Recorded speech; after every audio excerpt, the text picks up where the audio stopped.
నేను 21 సంవత్సరాల నుంచి ఈ సభలో ఉన్నాను. మంత్రిగా పనిచేశాను, ప్రతిపక్షంలో కూడా సభ్యుడిగా పనిచేశాను.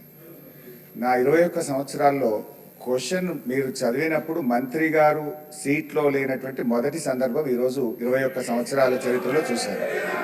కొన్ని సందర్భాల్లో ఏదైనా ప్రత్యేకమైన కారణం వల్ల సభ్యుడు రాకపోతే మంత్రి గారికి అర్జెంట్ ఉంటే ఇన్ఫార్మ్ చేస్తారు, క్వశ్చన్ పోస్ట్పోన్ చేసి తర్వాత తీసుకుంటారు. బట్ వెన్ స్పీకర్ కాల్స్ తప్పకుండా మినిస్టర్ గారు అక్కడ ఉన్న సందర్భం ఉంది. అయినా సభ గౌరవాన్ని హుందాతనాన్ని దృష్టిలో పెట్టుకొని నేను వదిలేస్తున్నా. అధ్యక్ష, ఈరోజు గౌరవనీయులు బట్టి విక్రమార్క గారు,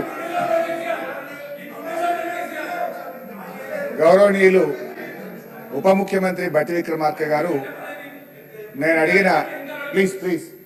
అడిగిన ప్రశ్నకు వారు సమాధానం ఇచ్చారు. రాష్ట్ర ప్రభుత్వం FRBM కింద తీసుకున్న అప్పులు 51,277 కోట్లని చెప్పారు. అఫ్ కోర్స్ ఈరోజు ఉదయం నేను రిజర్వ్ బ్యాంక్ ఆఫ్ ఇండియాది కూడా రిపోర్ట్ తీసుకున్న పొద్దున్నే నెట్లో. ఈరోజు కలిపితే ఇంకో 3,000 కోట్లు పెరిగింది. ఆల్రెడీ ఇంతకుముందే 2003వ తారీఖు 5వ తారీఖు తీసుకున్నారు. ఇవాళతో కలిపితే ఇంకో 1000 పెరిగింది. 55,277 కోట్లు FRBM కింద తీసుకున్నారు. కార్పొరేషన్ గ్యారంటీల కింద 61,991 కోట్లు తీసుకున్నారు. 10,099 కోట్లు గ్యారంటీ లేకుండా తీసుకున్నారు. మొత్తంగా కాంగ్రెస్ పార్టీ ఏడాది పాలనలో చేసిన అప్పు ఎంత అంటే 1,27,208 కోట్లు. ఒక్క ఏడాదిలో వీళ్ళు చేసిన అప్పు 1,27,208 కోట్లు. 5 ఏళ్లకు మనం లెక్క కడితే ఎంత అవుతుందంటే అధ్యక్ష, 6,36,040 కోట్ల రూపాయలు 5 ఏళ్లలో కాంగ్రెస్ ప్రభుత్వం చేయబోయే అప్పుగా దీన్ని బట్టి మనకు స్పష్టంగా కనబడతా ఉంది. ఇకపోతే అధ్యక్ష, ఈ మధ్య కాలంలో కాంగ్రెస్ పార్టీ నాయకులు వైట్ పేపర్, కాంగ్రెస్ పార్టీ పెట్టిన వైట్ పేపర్ బుక్ కూడా తెచ్చాను అధ్యక్ష. ఇది వైట్ పేపర్. అదేవిధంగా బట్టి విక్రమార్క గారు ఈ సభలో పెట్టిన పేపర్. దీని ఆధారంగా నేను పోయినసారి బడ్జెట్ సమావేశాల్లో కూడా చాలా స్పష్టంగా చెప్పాను. మీరు గతంలో బీఆర్ఎస్ పార్టీ 10 ఏళ్ల కాలంలో 671 అని ఒకరంటారు, 7 లక్షల కోట్లని ఒకరంటారు, 711 అని నోటికి వచ్చినట్టు మాట్లాడుతున్నారు. I challenge in this house, ఒకరోజు స్పెషల్గా డిబేట్ పెడతారా పెట్టండి, లేదు ఆడిటర్లను పిలిచి పెడతారా, ఫైనాన్స్ డిపార్ట్మెంట్ పెట్టి పిలుస్తారా పిలవండి. ఐ వాంట్ టు ప్రూవ్ 10 ఏళ్ల బీఆర్ఎస్ కాలంలో జరిగిన మొత్తం అప్పు కేవలం 4,17,496 మాత్రమే. కానీ గోరంతలు కొండంతలు చేసి గోబల్స్ ప్రచారం చేసేటువంటి ప్రయత్నాన్ని ఈ సభ ద్వారా నేను తీవ్రంగా ఖండిస్తా ఉన్నాను. గతంలో గౌరవనీయులు బట్టి విక్రమార్క గారు ఎన్నికల ముందు ఆదాయాన్ని సమకూర్చడంలో కాంగ్రెస్ పార్టీకి అపారమైనటువంటి అనుభవం ఉంది, హామీలన్నీ నెరవేర్చడం మాకు పెద్ద సమస్యే కాదు అని ఎన్నికల ముందు చెప్పారు. వీడియో కూడా ఉంది, కావాలంటే పంపిస్తాను. ఇప్పుడు అధికారంలోకి వచ్చిన తర్వాత ఏమైంది, ఏడాది అయింది, హామీలు ఎప్పుడు అమలు చేస్తారంటే అప్పుల పేరు చెప్పి తప్పించుకునేటువంటి ప్రయత్నం చేస్తున్నారు. ఒక అబద్ధాన్ని 100 సార్లు చెప్తే నిజమైతే అనే విధంగా గోబల్స్ ప్రచారం చేస్తా ఉన్నారు. అందుకే ఈ శాసనసభ వేదికగా సభ్యులకు రాష్ట్ర ప్రజలకు కూడా ఈ 7 లక్షల కోట్ల అప్పు అని కాంగ్రెస్ పార్టీ చేస్తున్న ప్రచారం తప్పు అని ఈ సభ ద్వారా రాష్ట్ర ప్రజలకు నేను తెలియజేయదలుచుకున్నా అధ్యక్ష. RBI కంటే గొప్ప వాళ్ళు అయితే ఉండరు అధ్యక్ష. ఇన్ఫాక్ట్ అధ్యక్ష, ఈ 4,17,496 కోట్లలో కూడా 10 ఏళ్ల బీఆర్ఎస్ పాలనలో 4-5 ప్రత్యేకమైన విషయాలు ఉన్నాయి. 2 వరుస కరోనా సంవత్సరాలు రావడం వల్ల కేంద్ర ప్రభుత్వం అప్పుడు మొత్తం దేశం యొక్క ఎకానమీ అతలాకుతలమైంది. మీరు రాష్ట్రాలు 1.75% అదనంగా అప్పులు తీసుకోండి, క్యాపిటల్ ఎక్స్పెండిచర్ చేయండి అని కేంద్ర ప్రభుత్వం చెప్పడం వల్ల మనము తీసుకున్నటువంటి అప్పులు కూడా ఉన్నాయి. ఇది కాకుండా ఉదయ్ స్కీమ్ ద్వారా, సార్ లెట్ మీ కంప్లీట్, ఆ తర్వాత అని చెప్పమనండి. Let me complete. Speaker sir, Harish Rao garu సభలో చాలా సంవత్సరాల నుంచి ఉన్నారని చెప్తా ఉన్నారు. వారికి అన్ని రూల్స్ తెలుసు, నిబంధనలు అన్నీ తెలుసు. క్వశ్చన్ అవర్లో క్వశ్చన్ అడుగుతారు, సమాధానం చెప్తాం.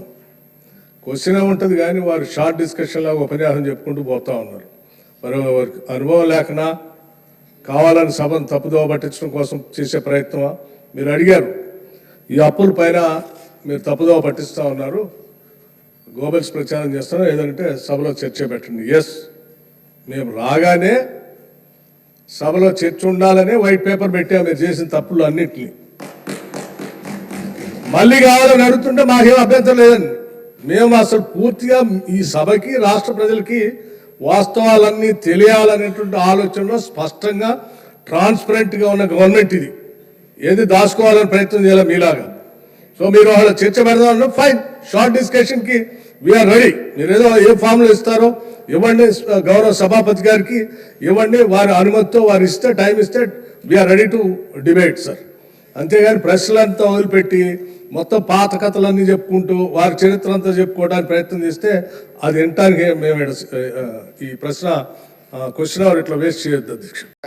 ఎవరు భుజాలు తడుముకుంటున్నారో స్పష్టంగా అర్థమైంది, ప్రజలైతే చూస్తున్నారు.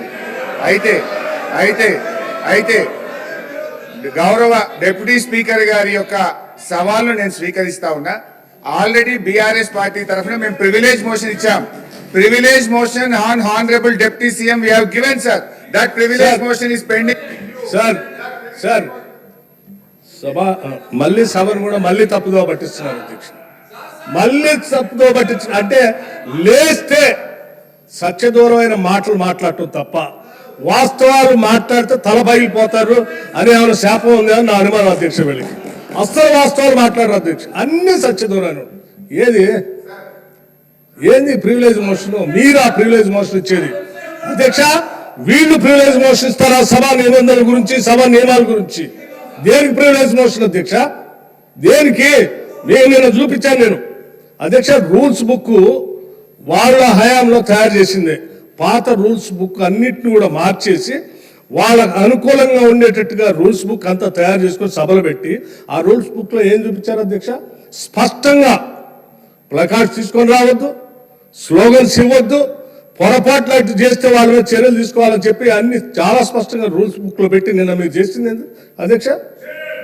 ఏం చేశారు మీరు సభలో? మీరు కానీ మీ నాయకుడు ఆనాడు ముఖ్యమంత్రిగా ఉన్నటువంటి కె చంద్రశేఖరరావు గారు సభలో చెప్పినటువంటి ఏ ఒక్క అంశాన్ని అమలు చేశారు అధ్యక్ష? సభ నిబంధనలు పూర్తిగా ఉల్లంఘించారు వాళ్ళు. హౌస్ ప్రివిలేజ్ మొత్తం పక్కన పట్టించింది వాళ్ళు. ఒకటి కాదు, రెండు కాదు, 3 ఎకరాల భూమి బరాబర్ ఇస్తామని చెప్పారు దళితుల గిరిజనులకు. ఇచ్చారా? ఈ సభలోనే కదా చెప్పింది వాళ్ళు. ఈ సభలోనే కదా అధ్యక్ష చెప్పింది. డబుల్ బెడ్రూమ్ ఇల్లు ఇస్తా అని చెప్పారు, ఇచ్చారా అధ్యక్ష? ఉద్యోగాలన్నీ పూర్తి చేస్తాం బరాబర్ అన్నారు, చేశారా? 2 భిన్నమైనటువంటి డైలాగ్స్ నేను వినిపించగలను అధ్యక్ష. బరాబర్ ఉద్యోగాలు ఇస్తాం అన్నది ఒకటి, ప్రభుత్వాలు ఏడున్నాయి ఉద్యోగాలు, ఏడు తీసుకొచ్చిస్తామని అడిగింది ఇక్కడ నుంచే. సభ నిబంధనలు నియమాల గురించి ప్రివిలేజెస్ గురించి వారు మాట్లాడితే ఎట్లా అధ్యక్ష? వారు ఏమన్నారు? నేను ప్రివిలేజ్ ఇచ్చారట. ఎందుకు? సభ జరిగేటప్పుడట సభలో ఏంటి ప్రభుత్వానికి సంబంధించిన అంశాలన్నీ బయట మాట్లాడకూడదు కదా, మీరు ఎట్లా మాట్లాడతారు? ఏం అధ్యక్ష నేను మాట్లాడింది ఏంటి? మీరు తప్పుడు సమాచారం ఈ రాష్ట్రానికి అప్పుల పైన ఇస్తా ఉంటే ఆ అప్పులకు సంబంధించి ప్రజలకు తెలియాలని చెప్పి 7,11,000 పైన ఉన్నటువంటి అప్పుల లెక్కలు బరాబరుగా చెప్తూ ఆ అప్పులు తీసే క్రమంలో మీరు చేసిన 66,000 కోట్ల అప్పుల్ని మేము తీర్చామని చెప్తూ అట్లా రైతులకి ఇంకో 21,000 కోట్ల రూపాయలు రుణమాఫీ కింద ఆపు ఇచ్చామని అన్నప్పుడు ఒక జర్నలిస్ట్ అడిగాడు, అయ్యా రైతులకు భూమి ఉన్నటువంటి వాళ్ళు అందరికి ఇస్తున్నారు బాగానే ఉంది, మరి అసలు మా భూమి లేని మా నిరుపేద ప్రజల కూలీలకు కూడా మీరు అప్పుడేదో ఇచ్చారు కదా అని ఇస్తారన్నారా? 15,000 ఇస్తారంటే ఎస్ అవి కూడా ఇస్తామని అన్నాం. భూమి లేని నిరుపేద కూలీలకి 12,000 కూడా ఇస్తాము, అది ఒక జర్నలిస్ట్ అడిగిన దాని మీద ఇస్తామని చెప్పిన దాన్ని అది ప్రివిలేజ్ మోషన్. నిరుపేద కూలీలకి 12,000 మేము ఇస్తామని చెప్పినట్టు మాటను ఇస్తామంటే నీకేమైనా ఇబ్బందా? కూలీలకి ఇయ్యొద్దా? ఏంది ఈ భూస్వాముల మనస్తత్వం? ఏంటా ఇబ్బంది? ఏం ఇబ్బంది అంటే దానికంటే ప్రివిలేజ్ మోషన్ ఇస్తారట. రైతు కూలీలకి 12,000 ఇస్తారా అని ఒక జర్నలిస్టు అడిగితే ఇస్తామని అన్నాం, అది ప్రివిలేజ్ మోషన్. రైతు కూలీలకు ఇస్తా అంటే ప్రివిలేజ్ మోషన్. ఇదెక్కడ ప్రివిలేజ్ మోషన్ అధ్యక్ష? ఇదెక్కడ ఉల్లంఘన? ఏ ఉల్లంఘన? రైట్. ఇంకోటి చెప్పారు, 7,11,000 పైన రుణం ఉంది అని తప్పుడు చెప్తాను. మొత్తం తప్పులు చెప్పిందే మీరు కదా. 10 సంవత్సరాల పాలనలో తప్పు చెప్తుంది. 10 సంవత్సరాల పాలన తప్పు చెప్పినందుకే 6 నెలలకోసారి మర్చిపోతుంది అధ్యక్ష. వీళ్ళకి 6 నెలలకోసారి ఎందుకు పోతుంది నాకు అర్థం కావట్లే. ఆ సాధారణ ఎన్నికలప్పుడే ప్రజలు మొత్తం 6 నెలల క్రితం డిసెంబర్లో మొత్తం పంపించారు 2023. అది అయిపోయిన 6 నెలలకి పార్లమెంట్ ఎన్నికలు వస్తే డిపాజిట్ గలం చేసేసారు ప్రజలు. 6 నెలల తర్వాత మళ్ళీ అసలు ఇది ఏందో వాళ్ళకి ఆలోచన పోయిందేమో, అసలు రాష్ట్ర ప్రజలు అన్ని తప్పుదోలు పట్టించారు. ఇది ఎక్కడనే అధ్యక్ష.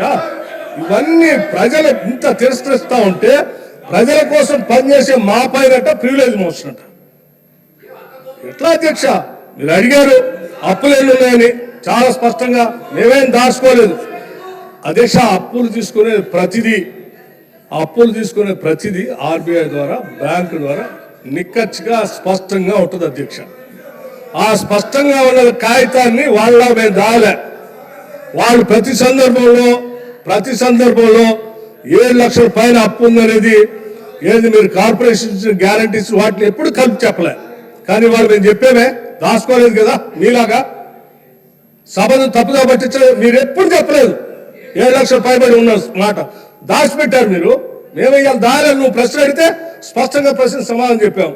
దీనిపైన చర్చ కావాలను ఫైన్ రెడీ మేము. సార్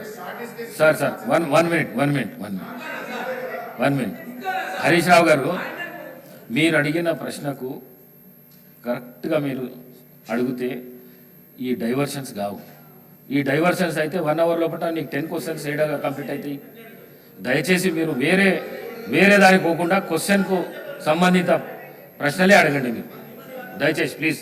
హరీష్ రావు గారు. స్పీకర్ సార్, మాకు మాత్రమే నీతులు చెప్తారు, అటువైపు ఎందుకు చెప్పారు సార్? అదే ఇప్పుడు వారు మొత్తం రాజకీయ ఉపన్యాసం చేయొచ్చు, రాజకీయం అంతా మాట్లాడొచ్చు. నేను I was confined to the subject sir. నేను డీవియేట్ కాలేదు. దయచేసి మీరు మా హక్కులను కాపాడాలి సార్. వికారాబాద్ ప్రజలు కూడా చూస్తున్నారు సార్, మా హక్కులు కాపాడాలి సార్. మీరు ఇక్కడ స్టార్ట్ అయితే అధ్యక్ష, స్పీకర్ సార్, మీరు ఒక విషయాన్ని క్లారిఫై చేయాలి. ఆ రకంగా శాసించడం కరెక్ట్ కాదు సార్. అధ్యక్ష, నాకు హరీష్ రావు గారి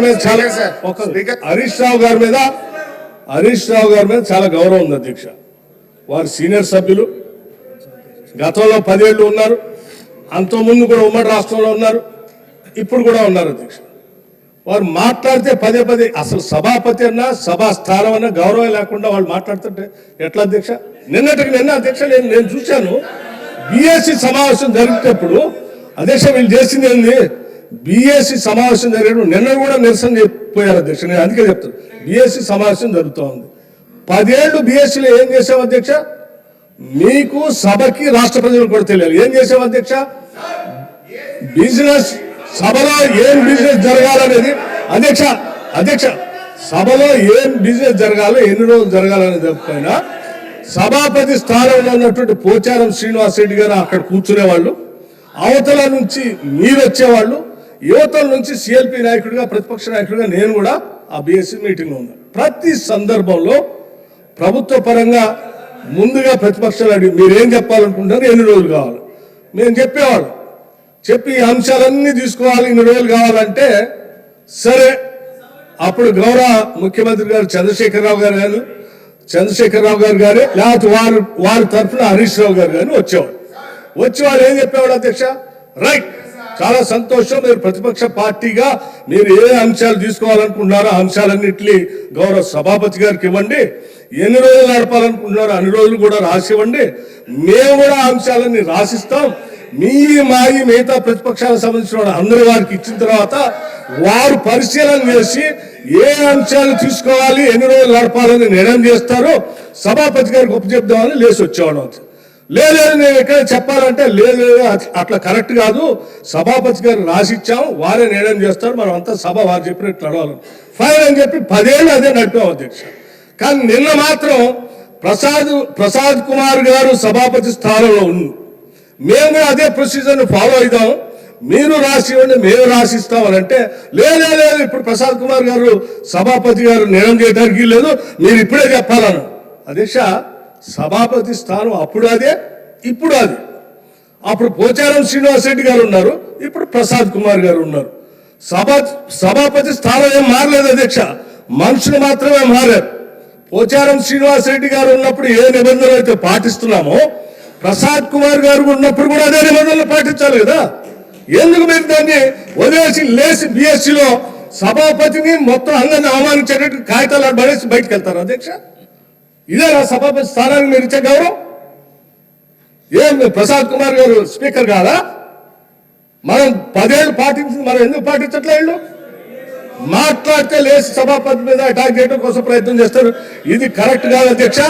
సభాపతి మీరు పదే బతిలాడారు అధ్యక్ష. కూర్చోండి దయచేసి. ఆ ప్లే కార్డ్స్ పట్టుకొని రావడం కరెక్ట్ కాదు. అవన్నీ మా మార్షల్స్ కి హ్యాండ్ ఓవర్ చేయండి. నా దగ్గర తీసుకొని వస్తారంటే హ్యాండ్ ఓవర్ చేయకపోగా ఆ కాగితాలన్నీ పట్టుకొని ఇక్కడికి వచ్చేది ఆ సభాపతి స్థానం మీద ఎగరటానికి పోతా ఉన్నారు హరీష్ రావు గారు. ఎక్కడ నియమం అధ్యక్ష ఇది కరెక్ట్ కాదు అధ్యక్ష. సభాపతి స్థానంలో ఉన్నటువంటి మిమ్మల్ని సభలో ఉన్నటువంటి అందరూ గౌరవించాల్సిందే. సభ నిబంధనల నియమాల ప్రకారం నడుచుకోవాల్సిందే. మేము ఈ నిబంధనలకు అతీతంగా మేము రాచరిక వ్యవస్థలో మేము పోతాం, మేము శాసించినట్టే సభ నడవాలంటే కుదరదు అధ్యక్ష. అది కరెక్ట్ కాదు. దీనికి ఒక రూల్స్ బుక్ ఉంది, ఆ బుక్ ప్రకారం నడవాల్సింది. హరీష్ రావు గారు, మీరు మాట్లాడుతూ వికారాబాద్ ప్రజలు చూస్తున్నారు అన్నారు. వికారాబాద్ ప్రజలు కాదు, రాష్ట్ర ప్రజలు, దేశ ప్రజలు, ప్రపంచ ప్రజలంతా చూస్తున్నారు. ఒక్క వికారాబాదే కాదు. దయచేసి ప్లీజ్ సార్, ఇప్పుడు ఒక విషయం, అవును, ఈ సభ జరుగుతున్న తీరును రాష్ట్ర ప్రజలు, సిద్దిపేట ప్రజలు, వికారాబాద్ ప్రజలు, దేశ ప్రజలు అందరూ చూస్తున్నారు. సభలో జరుగుతున్న తీరును ప్రజలు గమనిస్తున్నారు. రైట్. అధ్యక్ష, గౌరవ డిప్యూటీ స్పీకర్ గారు, గతంలో సభ ఎట్లా జరిగింది, ఇప్పుడు ఎట్లా జరిగింది అని ఒక్క నిమిషం. I'm quoting rules book. Deputy CM, అదే సారీ, సీఎం అవుతారేమో ఫ్యూచర్ లో, మంచిదే కదా. We want him to become a CM. అయితే అధ్యక్ష, మీరు మాట్లాడుతూ డిప్యూటీ స్పీకర్ అన్నారు. డిప్యూటీ స్పీకర్ కాదు, డిప్యూటీ సీఎం. ఓకే, గౌరవ డిప్యూటీ సీఎం గారు, ఇంతకు ముందు వారు డిప్యూటీ స్పీకర్ గా పనిచేసినారు. మాకు పాత మిత్రబంధం ఉంది వారికి నాకు. అయితే అధ్యక్ష, గౌరవ deputy speaker garu, deputy CM garu గతంలో ఇప్పుడు ఉన్న రూల్స్ గురించి మాట్లాడారు. I'm quoting rules book sir, assembly rules book, page number 86,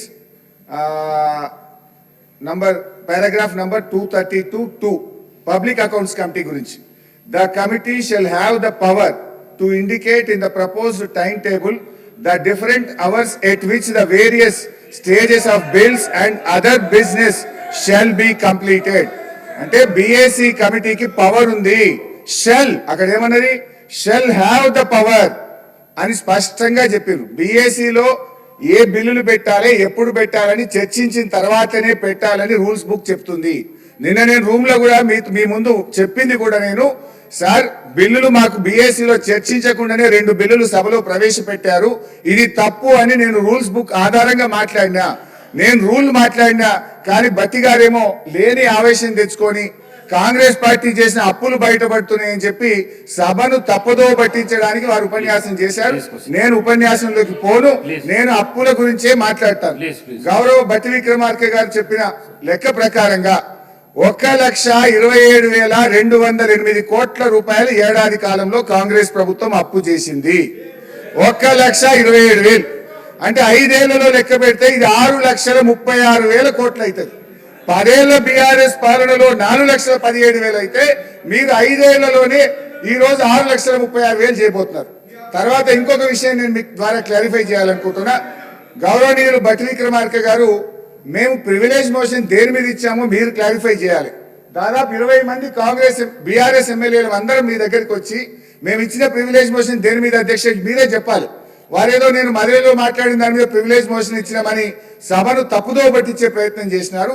మేము ప్రివిలేజ్ మోషన్ ఇచ్చింది వాస్తవ అప్పులు 4,17 అయితే 7 లక్షల కోట్లు అని చెప్పి వీళ్ళు సభను తప్పుదో పట్టించారు. పోయిన బడ్జెట్ స్పీచ్ లో తప్పుడు ఫిగర్ చెప్పారని చెప్పి గౌరవ ఉప ముఖ్యమంత్రి గారి మీద మీకు ప్రివిలేజ్ మోషన్ ఇచ్చాం. కానీ వారు ఇప్పటిదాకా ఏం మాట్లాడినరు, లేని ఆవేశం తెచ్చుకొని వ్యవసాయ కూలీలకు ఇయ్యద్దా, మీరు దాని మీద ప్రివిలేజ్ మోషన్ ఇస్తారా అన్నారు. తొందరగా ఈమనే మేము అడుగుతున్నాం. వ్యవసాయ కూలీలే కాదు 6 గ్యారంటీలు అమలు చేయండి. మొదటి శాసనసభలో చట్టబద్ధత తెస్తా అన్నారు, చట్టబద్ధత తేండి అని మేము అడుగుతా ఉన్నాం. అయితే అధ్యక్ష Question. మీ ద్వారా మళ్ళీ నేను కోరుతున్నా, నేను భట్టి గారి సవాలు స్వీకరిస్తున్నా. ప్రివిలేజ్ మోషన్ అప్పుల మీద తప్పుడు ప్రచారం మీద మీకు ఇచ్చాము, దాన్ని ఈ శాసనసభలోనే అలో చేయండి. వీలైతే సభా కార్యక్రమాలు సస్పెండ్ చేసి ఇప్పుడే దాని మీద చర్చ పెట్టినా మాట్లాడడానికి మేము సిద్ధంగా ఉన్నాం. లేదు మీ కన్వీనియన్స్ ప్రకారంగా ఈ సమావేశాలు ముగిసే లోపు అప్పుల మీద మీరు చర్చ పెట్టండి. వాస్తవాలు రాష్ట్ర ప్రజలకు తెలవాల్సినటువంటి అవసరం ఉంది. దయచేసి మా ప్రివిలేజ్ మోషన్ ను మీరు అలో చేయాలని చెప్పి మిమ్మల్ని కోరుతా ఉన్నాం.